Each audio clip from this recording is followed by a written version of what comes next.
G'day YouTube, Warbles on a lot here, with better when I clean the lens, with a continuation on of the previous video about wind-blown motorcycles.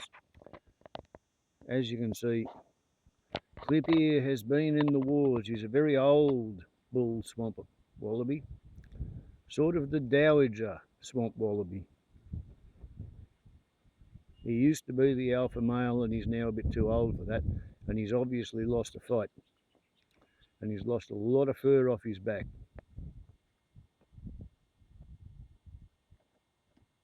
There we go. Poor old fella.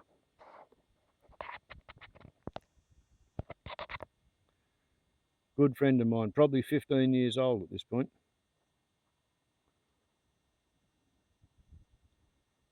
He's a son of Fran II, who was a daughter of Fran, the first swamp wallaby to eat bread.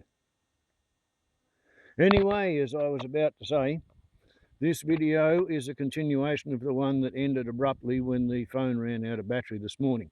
When I was talking about how with the motorcycle parked here and it's got maybe, yeah, if you look at the horizon out there, that gives you some idea of where the flatness actually is, as against the fact that we're on a bit of a slope. But the bike is inclined, I would say, at least 10 degrees off centre. Its kickstand is 8 inches, or probably 17, 18 centimetres off the centre line axis of the bike. The bike weighs 68 kilograms. I reckon you've really only got to move this centre line from here to about there. So 8 inches again.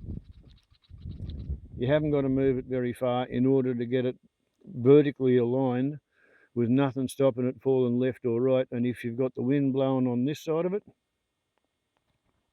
and as I said, if you look up there and you visualize a wind gust having come in, funneled by the two rectangular prisms of the shipping container and the aeroplane trailer, whirl around the water tanks, basically flow directed by the parallel solar panels, funneled again by the leading edge of the shed, with the tower of power set up there to once again facilitate the turn. That high speed wind flow coming around here runs into the motorbike at about this angle. And yeah, we've got an air scoop here to make sure that this stays inflated, keep it nicely rounded. And then you're going to have a low pressure zone around here, sucking on that whole surface. While on this side, you've got all that side area, and you haven't got any hole for the wind to go through. So you wind up with this wind scooped, shaped fin thing, and it's only got to generate 5 kilograms of force across what's probably 2 square meters, 1.5 square meters. So yeah, therefore, thus and because, changes in the clearing, the angle or the dangle of the adjustable solar panels on the day at the time, the direction the wind was coming from. Now that I know that it has to be done, we have a strut with a 90-degree angle there and a little bit of a point there to reach in and bear on the 6,000 pounds per square, 6,000 kilograms per square centimetre forged 6061 T6 aluminium welded frame. So if the motorbike moves that way, it's got to push that into the ground. So that should stop it from repeating the performance of smashing its headlight mount and breaking both its front blinker forks on the trunk of the tea tree that's shading it from the sun. And there you go, and now you know.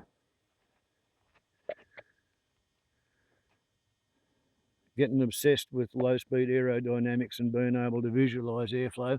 Eventually, finally, even in something as mundane as putting a tarpaulin on a motorbike, there are things you should pay attention to, and things which I failed to pay sufficient attention thereunto. So there you go, and now you know. That's the sort of shit I find worth thinking about, because at least now I won't make that mistake again of leaving the motorbike to be blown over by a gust of wind coming in over the top of my daughter's tent.